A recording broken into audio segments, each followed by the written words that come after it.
Hi, I'm Bill Woodard and we're in beautiful downtown Granville, Tennessee. Welcome to the Chamber Corner.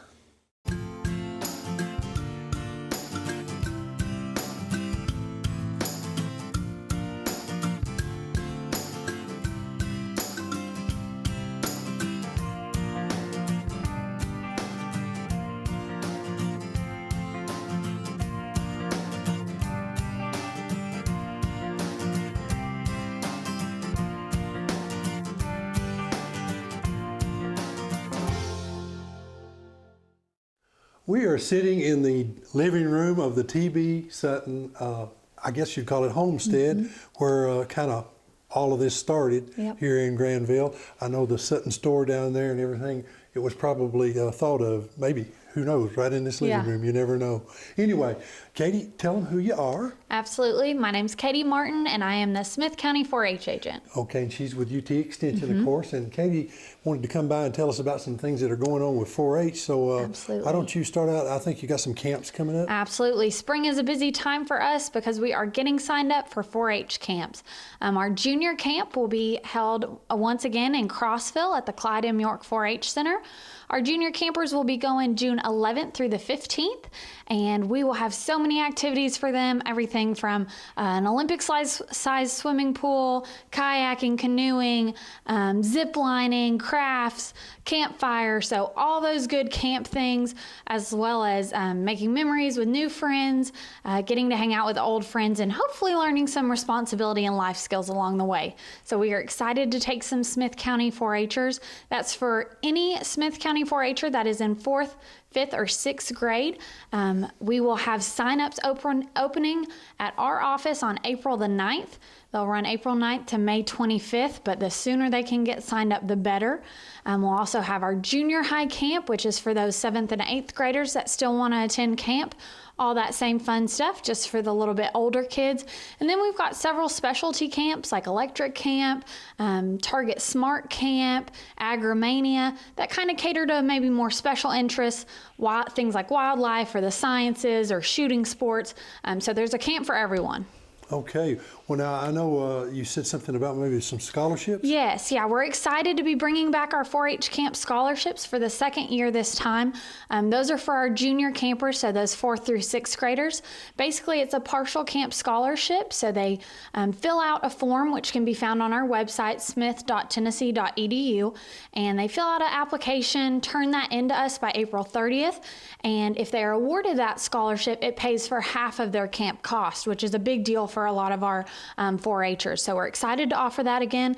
And of course, if you or your business would like to support a Smith County 4-Her and help them go to camp, we are always looking for donors to help build that scholarship fund up as well. Well, I know there's a young lady that does a spot here on our show, Grace Harville. She does a season with Grace. Yes. And I know 4-H has been a big part of getting her involved in some of the things she's in. Absolutely. I know that there were some other folks that maybe you wanted to mention. Yeah, and Grace is actually one of those. We just got back from our 4-H Congress where we had 3 Smith County 4-Hers represent us. Basically, they got to serve as senators and representatives and learn how our state government works and learn about being a responsible citizen and learn how laws are passed. Grace was one of those, along with Bailey Chapman and Campbell Baker, so they had a great time and represented Smith County really well. We just had our horse judging kids come back from their horse judging contest where Gabe Harville placed 10th in his division, and we also had our archery competition just 2 Saturdays ago where Spencer Meeks placed 10th in his division. So we always have some outstanding 4-Hers participating in all types of judging contests and activities, and we would love for your 4-Her to join us. We've got wildlife judging coming up and also a Clover Bowl contest, which is kind of like a quiz bowl that they can be a part of. So there is always something new and exciting coming up for 4-Hers in Smith County. Well, now I know there's 95 counties in the state of Tennessee, so there's a 4-H program in each one of these counties. Is that right? There is. Okay, for the benefit of the parents out there, if your child wants to become involved in 4-H, do they just simply have to be in school, or how do you deal with maybe a homeschool? For sure. Or how do you do that? We have a homeschool club, which is really awesome. It's for 4th through 12th grade, so all those homeschoolers get together. The other 4th through 6th grades, we meet in schools. Also, some some 7th and 8th grade clubs we have in school. And then for those older kids, we have a community club that meets 7th through 12th grade can be involved in that. But if anybody wants to get involved, they can call our office at 615-735-2900 and talk to me, and we will make sure they know when the upcoming activities and practices are. Well, I know 4-H plays a large part in a lot of kids' lives. Yeah. When I was growing up, 4-H was there, and I remember the pledges and they used to bring the county agent in, and he would talk to us about soil sampling, and and there was a lot of things that we learned that we wouldn't have gotten any other way. So 4-H is a big part of what goes on, especially out here in the rural communities. Absolutely. Well, Katie, thank you very much. Is there anything else we need to cover? I think that should be about all. I just want to introduce Grace's new segment. She is one of our outstanding 4-H'ers, and we're always excited to see her new segment of Seasoned with Grace. Take it away, Grace. Hi everybody, and welcome to another episode of Seasoned with Grace. Since this month is the month of Easter and I have my festive decorations out, we are going to be making a delicious Easter meal dessert called pink salad. Now you may ask, what is in pink salad? Well, first off, we have a 20-ounce can of crushed pineapple that's been drained. We're going to add that to our bowl. Next, we have an 8-ounce container of Cool Whip or whip topping.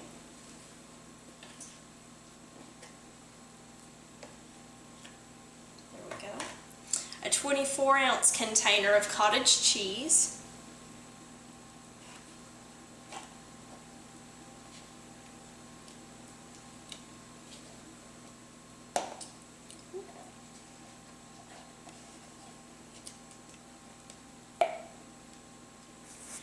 And 2 packages of sugar-free strawberry jello. We're going to add these into our bowl. And this jello will give the salad a nice pink color. Alright, and now we're just going to mix all of this together until it's combined. We always have a great time at our Easter parties at my aunt and uncle's house. Everybody brings food and we have an Easter egg hunt, and it's just, we have a really good time. And with this salad, you can add marshmallows, you can add different kinds of nuts, walnuts and pecans seem to work the best. And it doesn't necessarily have to be sugar-free strawberry jello. You could also do orange jello or raspberry. Either one of those would work fantastic. You want to make sure that you get everything incorporated together.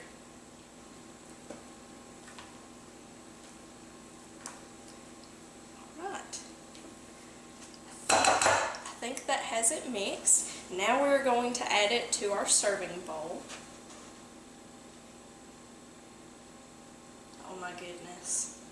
The smell of the strawberries from the strawberry jello smells like spring. And now I'm going to get a little bite for myself.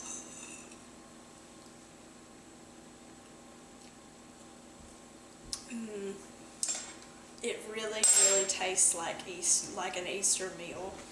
If you would like a copy of this recipe or any of the recipes that you've seen on Seasoned with Grace, you can go to my Facebook page that's Seasoned with Grace. I hope you have a fantastic Easter, and I hope your day is seasoned with grace. We'll see you next time. Well, we're sitting here in the Mayberry of Smith and Jackson County, Granville, Tennessee, and Mr. Stan Webster has come by, and he's got some things he wants to talk to us about. Stan, appreciate you letting us come by and visit with you, and we're sitting on probably the most comfortable couch I've ever been on. Well, I don't know about that, Bill. This is a 1950s couch. As you know, we've got the house, well, in fact, we've got the entire town of Granville decorated to the 1950s. We each year, we started out with the 20s, 30s, last year's was the 40s, this year's the 50s. And this furniture, this couch, and what have you. This was actually my family's, and I told you the reason it's in such pristine condition is it was so darn uncomfortable to sit on. Yeah, nobody didn't use it much. Nobody didn't use that sucker. Well, now, I can think of some great things that happened in the 50s. I think you and I being born was probably part of it. Well, I beat you by a couple of years Oh, there. okay. Yeah. But anyway, we've actually got the entire town decorated to the 50s. We've got the house is decorated to the 50s. I know you can't see some of the lamps and things like that, but Teresa and Paul Wilson, they moved up in on Young Branch about 3 or 4 years ago from just outside London, England. And folks, you may have seen Teresa. She works over at the Timber Loft, and Paul is actually an accountant. And they moved here to raise their children. And I think maybe they go to Gordonsville and New Middleton School in Smith County. But they had all of these lamps and all of the fixtures and stuff. They hauled for 2 days, bringing stuff down here to help us decorate the house and the rooms in the house, the light fixtures and things like that. And also, we've got our I Love Lucy exhibit. We have it in the museum and here. Yeah, I noticed that when I came in. There's a family from over that have retired to White County, and they have the largest I Love Lucy collection supposedly in the country. And we've only touched the tip of the iceberg here. We have some of it in the store, some of it in the museum, and some of it here in the homestead. But it's a must-see. The dolls, the plates. It's just anything I Love Lucy, because I Love Lucy. It started in the 50s. But what I want to talk about is April the 14th. We're having our kickoff for the season. Okay. And we're having several 50s events. We're having a 50s only car show. There will be an entire car show. All the cars will be from the 50s. It's sponsored by O'Reilly's. We're going to have a 50s DJ, music, bands, costume contests, and all sorts of other 50s events. We're also going to have our Strolling Through the 50s. That's our theme for the year, for the post-war boom. We're dedicating the I Love Lucy exhibit, and you're going to have a chance to have lunch with Lucy. And we're actually going to have a grape stomping contest. Of course, that's going to be in conjunction with the wine festival. Yeah. And I'll get more on the wine festival a little bit later on. We're having our 5th annual genealogy festival, and we're going to dedicate our Granville Life and Stories of Yesteryear video. We did a video and got people to come and tell how things were years ago, and I'm ashamed to say they asked me to come and tell some of the stories. So, you know, we're up to that age. Yeah, we were there. Right. And we will have a new exhibit in the museum, Reading Appalachia, Voices from Children's Literature, and that comes to us from the East Tennessee History Center. As I said, we'll have the 50s car show, and the main thing that day is going to be our 3rd annual Upper Cumberland Wine Festival. And it's all the wineries in the Upper Cumberland area, and I think there's 10 of them this year, and they will be inside the fenced-in area here at the homestead, in behind the white fence. Now, there is a charge for that. Everything else I've mentioned is basically free, but the wine tasting, it's in advance, it's $15. The day of, it's $20. It starts noon to 5. And if you want to buy advance tickets, you can call Sutton Store, 931-653-4151. There's someone there Wednesday through Saturday. We are actually open Wednesday through Saturday. I believe we've got a chamber member, the Cellar 53 Winery will be here for that. Rebecca Pascal, she has been very instrumental in getting the wine festival going. 2 years ago, we had something like 850 people that came just to the wine festival. So, right. And they're anticipating a bigger crowd this year. Now, moving on from April the 14th, I think I've covered just about everything that we've got going that day. May 4th and 5th.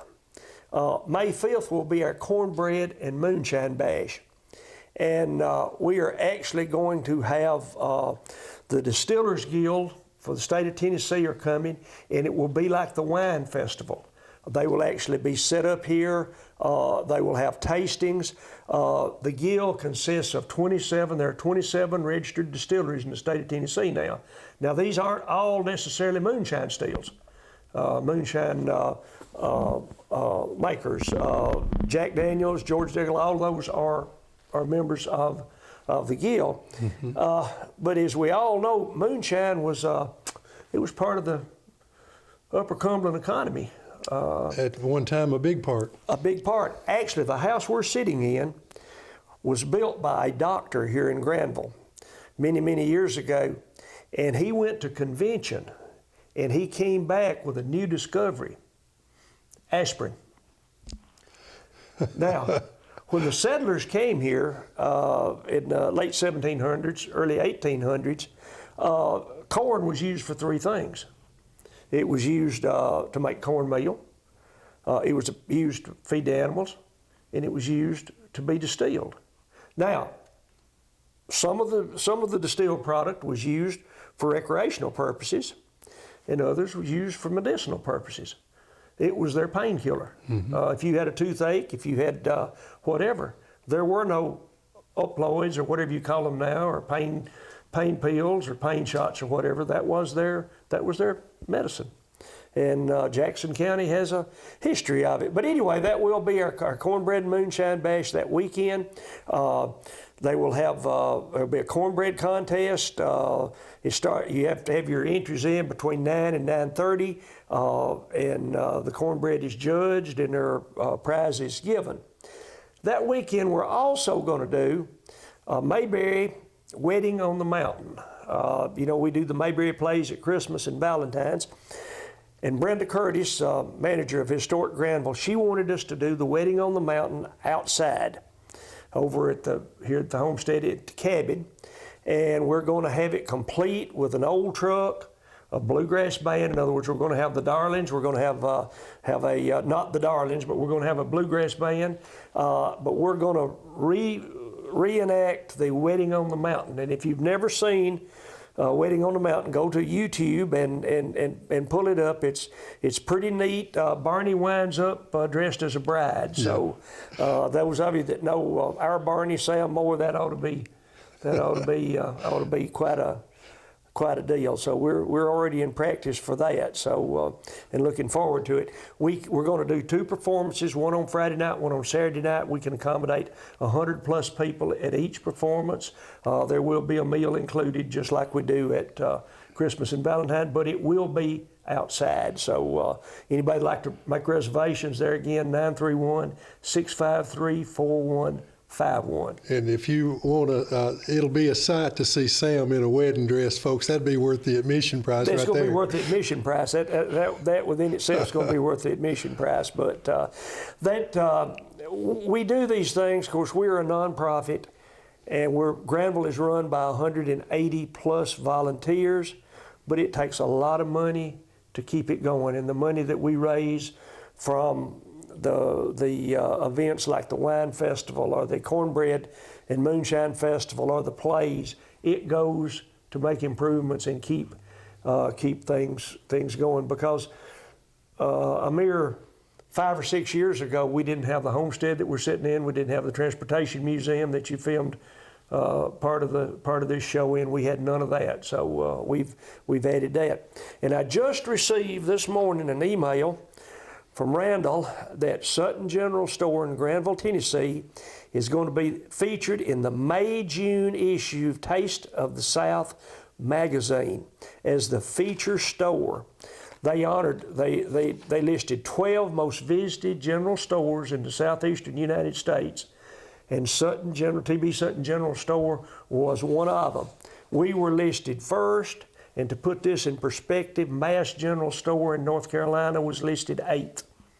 So it's quite an honor. It's quite a distinction. We're the only store in the state of Tennessee that made it. The others, there's, I think, one in Mississippi, one in Georgia, one up in the Virginias, Arkansas, and Mast and us.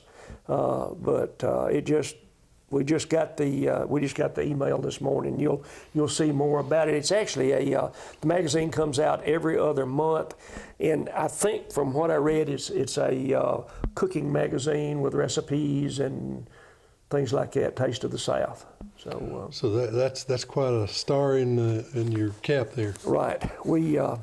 But anyway, we invite folks to come out and to support us and see. Everything that I basically mentioned, except the wine festival and the Moonshine Bash, there is no charge other than maybe a donation if you tour the homestead or the Transportation Museum. Well, in another recent event I read in the newspaper, a good friend of mine, Miss Denise Hackett, she's working over here now in the jewelry store. And right. She's going to be doing the purchasing for the gift shop, which is in the old bank building. The lady that was doing that moved to Jackson, and Jennifer and Cecil. We hate to lose Jennifer and Cecil, but they've been a mainstay in the community. So. Oh yeah, well I know my wife and my little girl. They love going in there and looking at the stuff, and they always wind up buying something. Right. I just when it comes special occasions, I just go buy a gift certificate for Carolyn, because I know that she's going to wind up spending it there anyway. So that way I've accomplished two things. I bought something that she will use. So yeah, there you go. Right. Well, we're certainly glad you came by and told us about everything that's going on, folks. If you want to have a good time and spend some time that's, I consider it a good leisure time, some time that you can spend with your family and come down and look around, Granville's the place to be.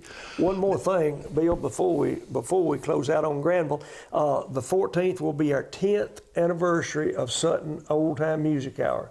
It doesn't seem possible that we've had live bluegrass music every Saturday night, with the exception of 4 or 5 now that the weather was inclement, snow or what have you, forced us to cancel, for 10 years.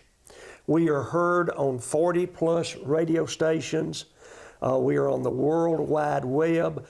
Hey, before you go, you're involved in one of the big things in Smith County, and I know it's a little far into the future, but the Smith County Fair is coming up pretty soon. Coming up July the 2nd through the 7th. We've changed our dates this year. We've got a new carnival, the James Gang. Same carnival that plays Overton, Putman, White, plays the bigger fairs. We've been blessed, we feel, to be able to get them. We've just concluded selling ads for the program. We actually turned that all over to the Courier to Scott this past Thursday. Anybody that would like a booth, if they'd contact myself or Anthony Apple or Laura Piper or Chris Farrell, any of us, we still have booth space available. One thing that's we're doing, we do this every election year, is we have a rally on the river, and it'll be on Wednesday night, which will be the 4th of July. And we're inviting every candidate for every office to come, and we're going to have an open mic. They'll have X amount of time to speak. Now, we won't know the amount of time until they register in, so we'll know how many people will we'll have the allotted time. Mm-hmm. I was just informed, and I think that it'll be safe to announce that there's a good possibility we're going to have a watermelon cutting. And we're going to let the politicians, we're going to give them the opportunity to serve the watermelon for maybe a small fee to help us defray the cost of the watermelons. But we'll have an old-fashioned political rally and watermelon cutting on the 4th of July, and we will have our fireworks that night as well. So we've had to change some things around with it being the 4th of July, but 4th of July week. But everybody has been very positive. And we're just excited about our change. And again, if you'd like a booth, all the food booths are taken. They've been taken for years. We have a waiting list on them. If you're interested in a food booth, you could put your name on the list with Laura Piper. She handles that. Right. And but for the commercial booths, Chris Farrell does that. But any of us will be able to to accommodate you. The gate admission will be the same price as last year. The booth rental is the same price as it was last year.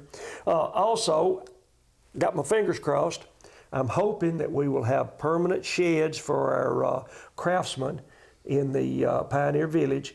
We're hoping to have 9 booths available, covered to match the Rotary stage that the Rotary Club, I think you're part of the Rotary Club, was gracious enough to build last year. Well, we're building the sheds to match this year. And before, they've been having to use the pop-up tents, and of course, you know, it always rains Fair Week, and we have a storm or two, so folks we had some issues, but we're hoping to have that done by fair time. Maybe we'll miss it by 2 or 3 weeks this time. We hope to. We hope to. Bill, we thank you for everything the Chamber does to help us with the fair, manning the welcome information booth and welcome center and everything there. Well, we appreciate being able to do it. Rotary, I know, is looking at building another venue there, and I'm hoping that that's done by the time this new fair comes. Right. They're going to build the first permanent concession stands, my understanding, in our concession row there. Of course, the deal the Fair Board has with the county that every penny the fair makes above what it costs us to put the fair on goes back in to the Ag Center. We've put well in excess of 100,000 plus.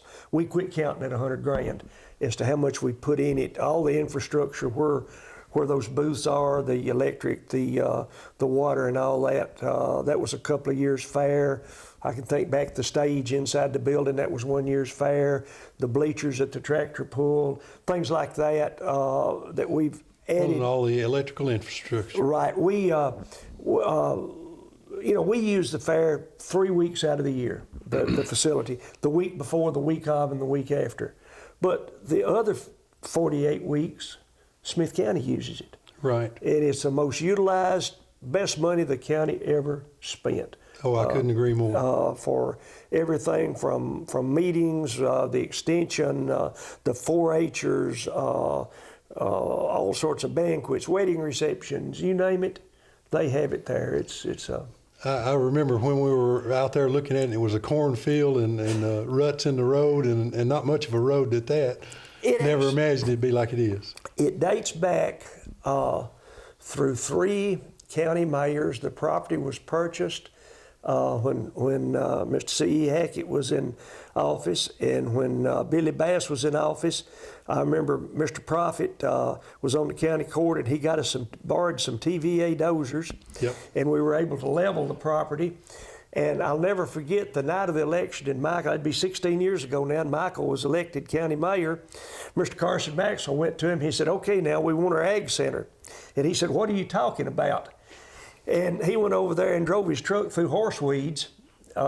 We had a level pad. I remember Mr. Ralph Coble. He did a lot of work over there for us. All we had was a level piece of ground, and the Silvertown Club came in, built the horse arena first, and then we got our Ag Center, and of course then the soccer fields and all of that. It's just it's hard to believe that that's all happened in 16 years. Yeah, it's been a wonderful actually probably 25 years from the time, 20 plus years since we got the property, but 16 years since we started planning the building. Yeah, I remember those early days, and it was it's quite amazing to look at it now and remember what it looked like then. Right.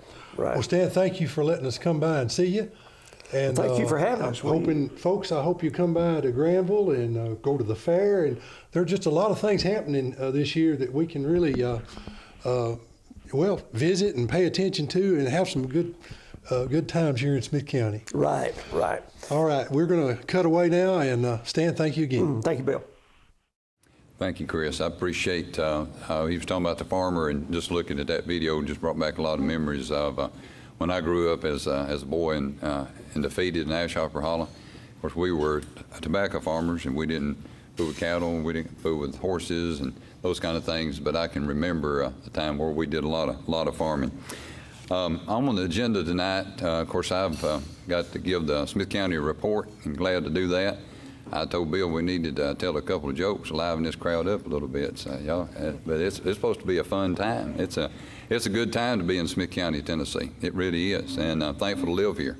And a lot of good things going on. But some of the things I wanted to share with you before I go into this PowerPoint presentation. Oh yeah, sorry, Kobe giving me the guide here. So, but I do want to take this opportunity to thank the. I just want to back up just a minute. This will be the last time that y'all hear me as at the Chamber of Commerce banquet as far as giving a Smith County report. And I know all of you know it. Those of you don't, you should know it. But I chose not to run again, and I have been blessed to be your county mayor for 16 years. But I want to thank the current city mayors, Mayor Donnie Dennis, which is here, also Mayor Milton Gibbs, as we know, is Duck Gibbs. City of Gordonsville, and also Mr. Jimmy Wheeler, South Carthage City Mayor. I know that Jimmy and Duck are not able to be here tonight. But past city mayors, honestly, I have prided myself over the years of being able to get along great with the city mayors. And I can tell you for a fact, not every county is like that.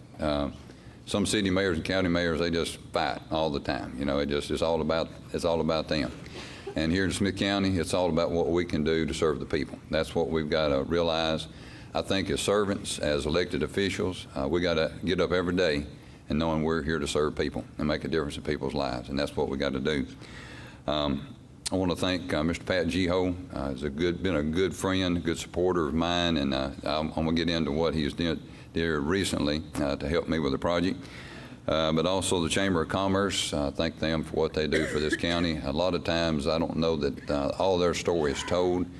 And I think a lot of times it goes unheard of. People don't realize what the Chamber of Commerce does. They do a lot in our county and other counties. I want to thank all the county commissioners that are that past and present. I don't know how many commissioners we have here tonight, but I know Mark is here, Bill is here. Other commissioners, or any other commissioners that I may have missed here tonight? I want to thank all of you for what you do to help me do what I do. And I tell people as mayor, you can't do any more than your city council will allow you to do or your county commission will allow you to do. The county mayors don't just have the authority, and the city mayors don't just have authority to do what they want to do. But I want to thank all of them. And I'll tell you something else that goes unheard of and I guess untold is the staff that I have. I've got the greatest staff that I have ever had. I've had some good ones over the years, but Miss Sherry Davis, Miss Daisy Denton, Miss Ginger Ramsey, and Miss Stacy Bush. They work in my office. There's been some changes in our office. One of the things we've done, we went to centralized accounting, and that don't mean much to you all, but we took two departments and combined those together. We're doing all of the payroll, all of the bill paying, all of those things that would come about with the accounting through our centralized accounting office for the highway department and all the general fund. The only outside of that is the school department. They still do all of theirs, but it's helped to make things, I guess you could say, more concise, and it's really working out well for us. So I actually went from 3 people working for me to actually 2 people working for me. So I didn't really lose anybody, but I lost the ones that worked under my in my office. Also, I want to talk a little bit about communications. I know Mr. Chris Townsend is here tonight with DTC. I also work very closely with Miss Nancy White with North Central Telephone Company. I think that our cooperative, I think that we all need to realize going forward, there's still a lot of places in Smith County that do not have internet service and telephone service in some situations. So, you know, that's something we've got to look forward to in the future. But I want to announce to you, and a lot of you already know this, but DTC was actually able to get a $1.8 million grant, is that correct, Chris, from the state of Tennessee, and they put in their own money of $2.1 million, is that correct? So that's a total project for $3.9 million. It's going to serve Rawls Creek, Plunkett's Creek, and north of Watertown. So those are areas that I've been hearing those calls ever since I've been in office. We don't have internet. We don't have internet. So it's coming soon, and possibly 2019 is the way I'm understanding that. So this coming soon. Also, North Central Telephone Company, they got a $2.9 million, the grant and their portion was $2.9 million to serve the Riddleton area. And out of that, they're going to be able to serve other areas also. And I think that's very important. And I just want to give you a personal story, and I've told this 2 or 3 times. I've got a sister and a brother-in-law that live just a little bit above 4-way in community. Well, just in the last few months, I had a brother-in-law that got home from racing one night. He started having some pains in his shoulder. They decided to go to the hospital, sat in the parking lot for a few minutes, went inside the hospital. They run tests on him, said everything was fine. Well, about that time, he flatlined right there in the hospital. By the time I got to the hospital, they had already revived him. He was talking just like I'm talking to you all. But the scary thing about that is where they live, they used to have AT&T. They used to have the cab telephone, cell phone. Well, they decided they want to pay 2 telephone bills, which a lot of people don't want to do that, so they pulled their AT&T, and all they had was their cell phone service. Now, I understand why DTC did what they did, because financially they couldn't continue to do what they were doing with the cell phone service. So their cell phone service was gone. All right, now if they'd not made the decision to drive to the hospital, my brother-in-law would have passed away at his house that night, and they had no way to call 911. So that's how dire important it is that we make sure that we continue to do this. Chris, I call him sometimes daily, and he takes my call every time. And I appreciate him. I appreciate what he's trying to do for our county. And I just thank him for that. Last thing, but definitely not the least, I want to thank my wife for tolerating 16 years worth of politics. It's not been easy. I'm fortunate tonight I have my daughter with me, and also have my son-in-law with me, Lauren and Jake McCaleb, and my grandson, Jude McCaleb. I used to hear people talk about their grandchildren, and I thought that was the silliest thing I ever heard. They just go on and on and on about their grandchildren. Now I know exactly what they're talking about. It is a wonderful thing.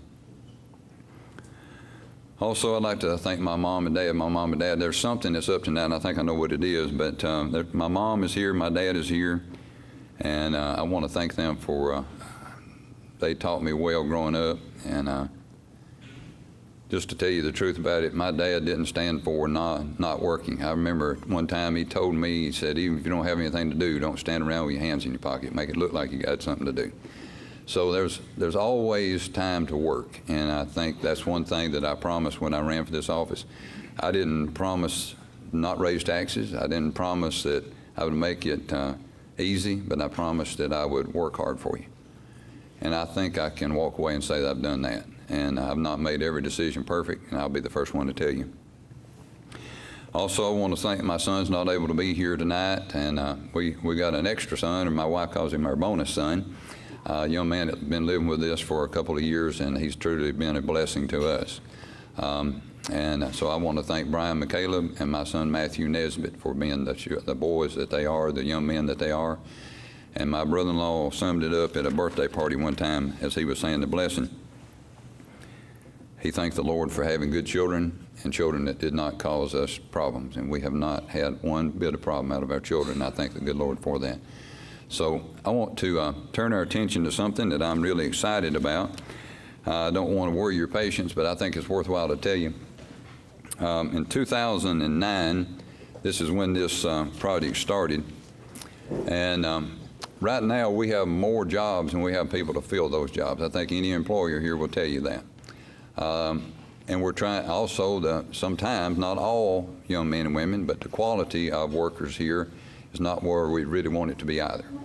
And we have started a career day here in Smith County, and I say started, this was our 3rd year. In this same facility last Tuesday, we had 1,400 students through this building in one day, 7th grade through 12th grade. We had 77 booths that were set up, anywhere from educators to job providers and even trainers. There was a barber school that was set up right over there. And actually, I wasn't even thinking about barber schools, but they give them a lot of options that are out there. And I did not have that opportunity when I was going to school to see what was available. We have had airplane pilots, veterinarians, engineers, a lot of different people that have been here. Upper Cumberland's been very supportive of this program. So a lot of jobs are out there available. And I know that we really don't need any extra jobs right now because we don't have enough people to fill the jobs that we have now.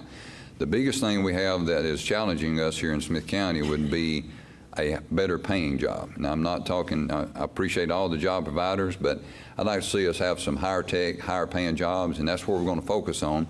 But in 2009, and by the way, those are here from Gordonsville, I didn't come up with this owl here, I promise you. That's an Upper Cumberland emblem. that covers 14 counties, but at least we're represented with an owl here in Upper Cumberland. But this is a presentation that I gave to the state of Tennessee, and just about 3 weeks ago I gave a presentation to the state of Tennessee. Now y'all got to understand, I'm from Defeated Creek, all right? I lived at the Ashrop Hollow right beside of the Devil's Elbow. Anybody knows anything about where that's at?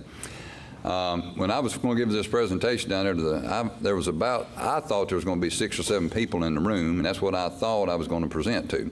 Well, I get to Tennessee Towers, and I walk into this room, and it was a classroom, and there was about 30 people there. And as I give this presentation, I was a nervous wreck.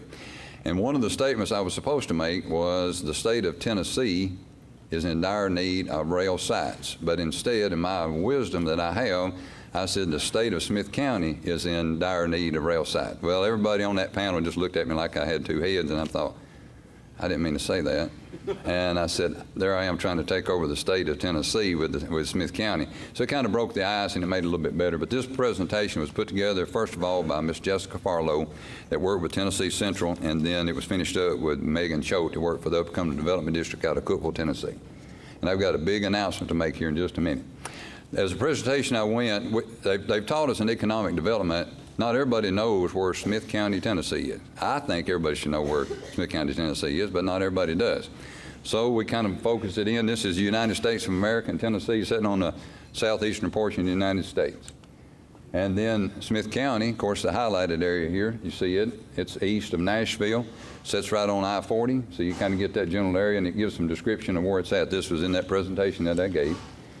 And this was some of the statistics that we gave that day, and I won't go into those. I don't know that those are really important, other than the work-based learning grant that the Smith County school system applied for and received from Economic Community Development in the amount of $25,000. Now what they're doing, they're developing a bus. They're going to take from school to school to school, and it's for science, technology, engineering, arts, and math. When I took office in 2002, we were competing with other communities, other cities, other counties, and they had incentive plans and we didn't. That's kind of like going to a car lot and somebody offering a $10,000 rebate and somebody not offering one at all. Same car, I think you're probably going to buy it where the $10,000 rebate is. So we developed an incentive plan. Mr. Pat Geho helped with that. We got it passed by all the county commission, all 3 cities. We're all under this plan anywhere from a 5-year to a 10-year incentive plan. This is kind of some history of where the industrial park, you'll see right there was Bonnell in the 1960s. This portion of the industrial park, I know it says 70s, 80s, but Pat corrected me, it's more like the 80s. And then we had another section of the industrial park. That's where Tahoe and the second part of graphic packaging is located in that area. The area that you see here in outlined in yellow, that's our next proposed industrial park. And that don't sound like much, but since 2009, we've been working on this. I got the first option on the Baker Farm in 2009, and I paid $100, or county paid $100 for a 3-year option. So we held on to that, we got it, we renewed it several times. Then there's a section of the property that's right here that's owned by Gordonsville Development. For a long time, they weren't real interested in selling, and that was kind of a holdup on this because all of the road frontage is right there on Rogers Road. You can't get to the Baker Farm unless you go through a residential area, and that's not what you want to do with the industry. But that has changed. A gentleman by the name of Joe McKnight, which is kin to the family, he's a real estate agent. I met him the first time, we hit it off, and we got things rolling. We now have a completely signed purchase agreement on the Baker Farm, and it's 102 or 3 acres for $1 million. And then the Baker Farm is 16.27 acres at $20,000 per acre, so that's around $320-something thousand. That gives you a better look at the site and its proximity to the interstate.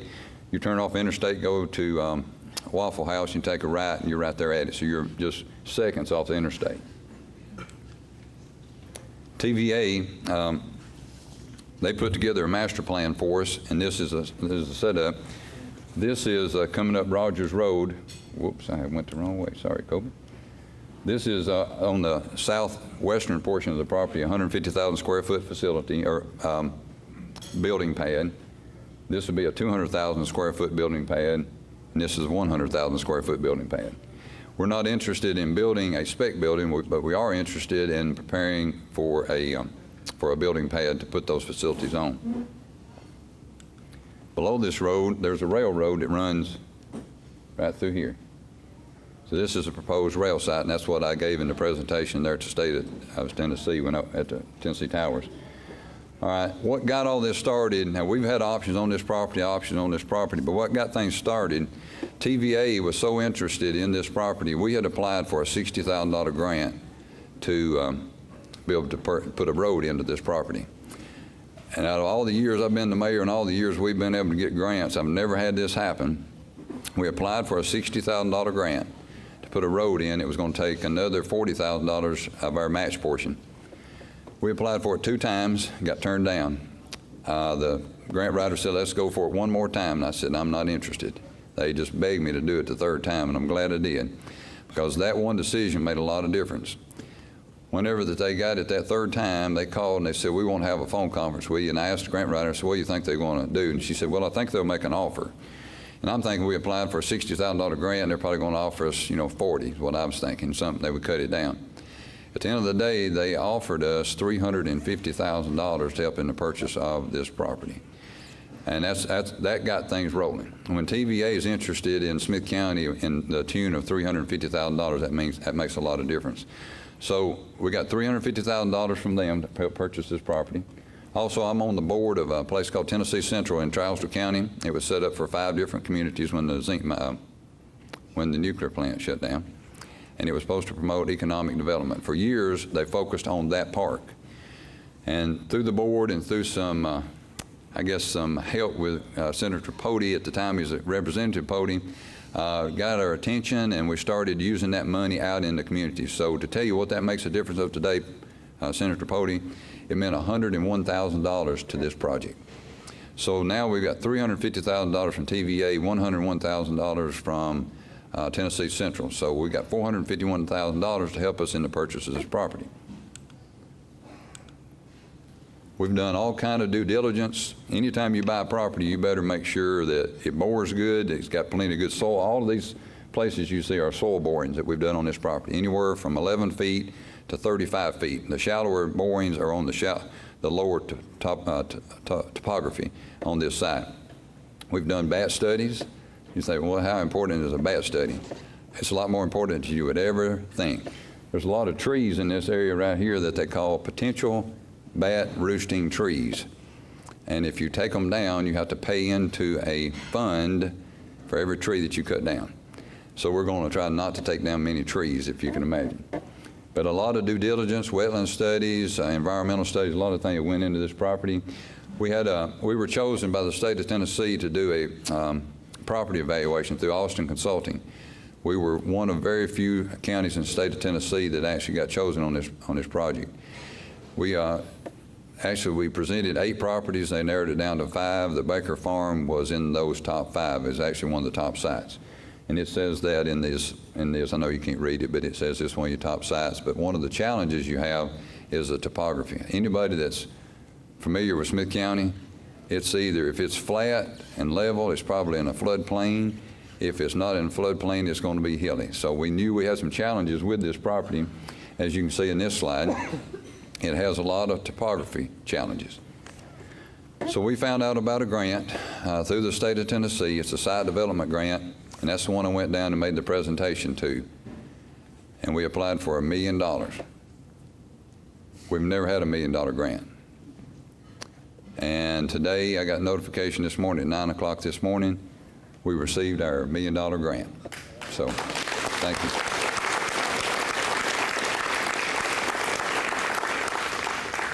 I know Larry will be able to add this up pretty quick, but if you add that up real quick, that's $1,451,000 that we've paid in some way, form, or fashion through taxes, other means that we're going to get back in Smith County. So I think that's a job well done. I think that the people that's helped put this together, and I say this, it's not me, but it's we that puts things like this together. TVA's been a great partner. Commission's been a great partner. The commission voted unanimously. Those that are here from the commission, I want to thank you for voting unanimously to go forward with this. We're set to close on this property on June the 30th or before.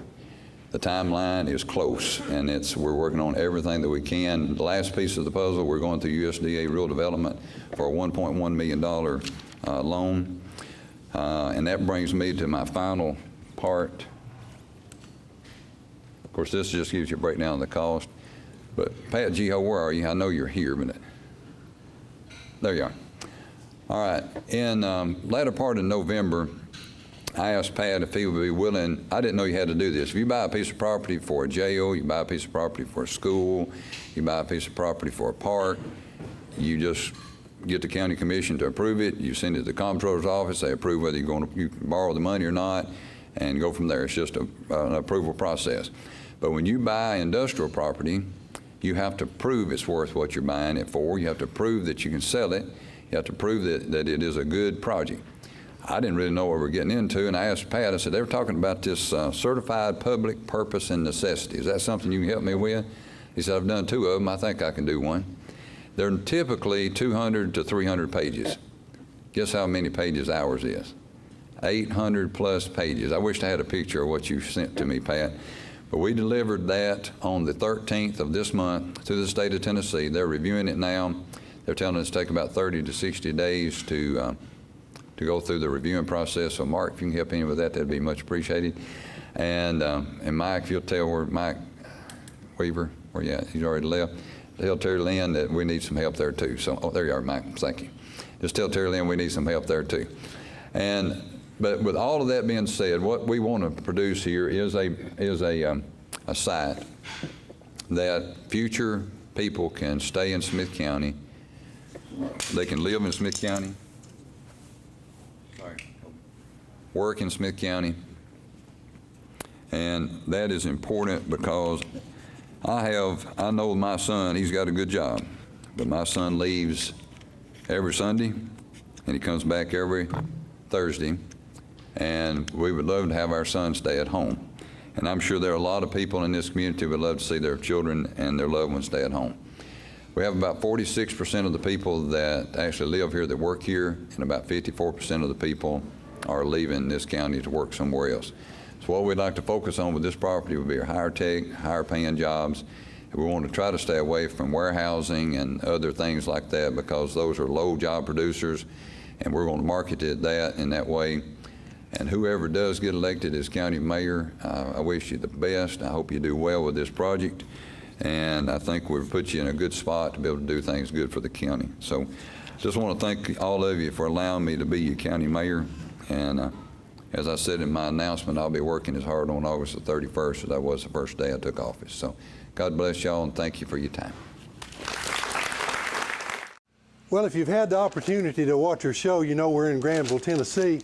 Wanted to show you something here. If you go by one of the visitor centers, or you come by the Chamber of Commerce, you're going to see sometimes bags or other things that have on it the soundtrack Made in America and Made in Tennessee. And what that's talking about is if you go to TennesseeVacation.com, what it's going to be doing is telling you some of the places that you can come to and go and see about, you know, what's going on in the state of Tennessee and what's happening even in Smith County.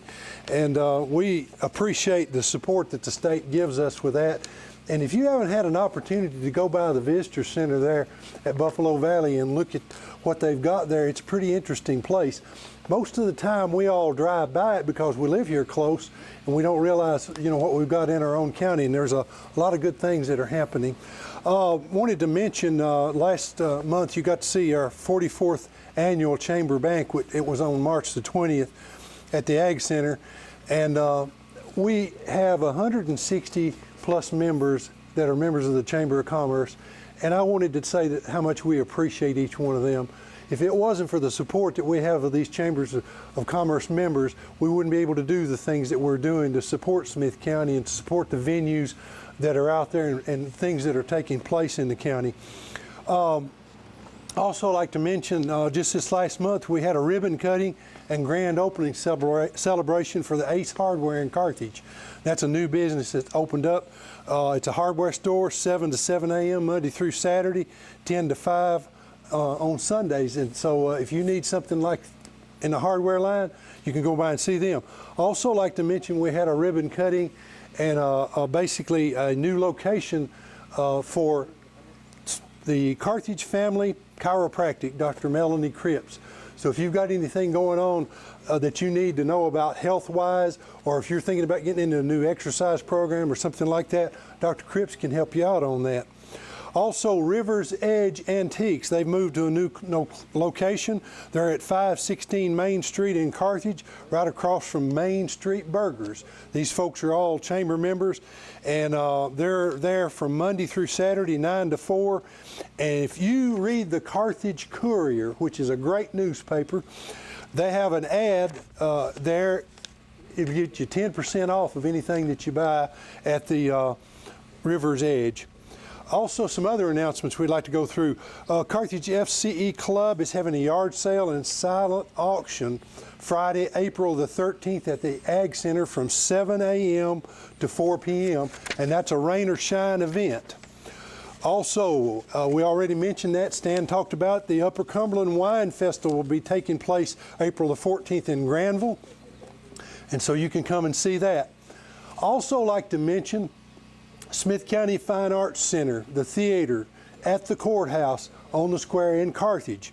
They're going to be doing a presentation of You Can't Take It With You in the Hull Community Theater.